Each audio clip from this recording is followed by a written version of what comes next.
गांव में एक किसान था। उसका खेत था जंगल के पास में। वह वहाँ पर जंगल में बहुत सा चिड़िया रहती थी। तो किसान हल चलाकर बीज बोकर पट्टा चला दिया, फिर चिड़िया आके उसे खोद खोद कर खा लेता था। किसान चिड़िया से हाँकते हाँकते बहुत तंग आ गया। उसको दोबारा फिर हल चला, उसका सब जो बीज था वह चिड़िया लोग खा लिया। फिर दोबारा हल चलाकर फिर बुना और पट्टा चलाया। तो क्या किया, हाँकते हाँकते अजीज हो गया था।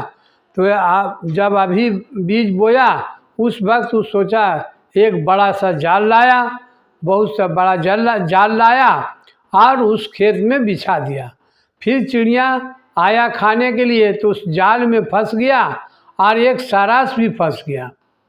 तो जब देखा किसान उसे जाल से पकड़ने लगा चिड़िया, तो सारस बोला कि भाई देखिए, हमको छोड़ दीजिए, दया कीजिए हम पर, क्योंकि हम तो जो है हम आपका अन्न नहीं खाते हैं, हम बगला नहीं हैं, हम चिड़िया नहीं हैं, हम तो एक सारस है जो कि आपका खेत का फसल को जो नुकसान करता है उस कीड़े को हम खाते हैं, तो हमको छोड़ दीजिए।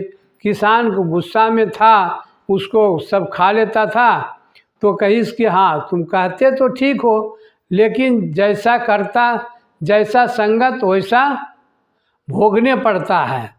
तुम इस चिड़िया के संगत में क्यों आया? तो वो भी पकड़ लिया, उसको भी पकड़ लिया और चिड़िया लोग को भी पकड़ लिया। इसीलिए कहा गया है कि संगत बहुत बड़ा चीज़ है। मनुष्य को भी चाहिए कि अच्छा संगति करना। वो चिड़िया के संगत किया, चिड़िया कसूरवार था, चिड़िया खाता था उसका बीज, लेकिन सारस तो नहीं खाता। लेकिन उसका संगत में जब पकड़ा गया तो उसे भी सज़ा मिला, उसे भी पकड़ लिया किसान, उसे भी कि बंद कर लिया। इसीलिए मनुष्य को चाहिए कि संगति करे सोच समझ के। मनुष्य को, एक पक्षी जब ऐसा गलती करता है तो कितना बड़ा सज़ा मिला उसको।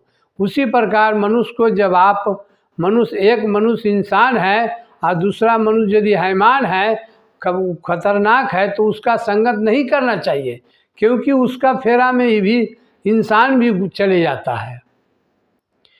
हरि ओम नमः शिवाय।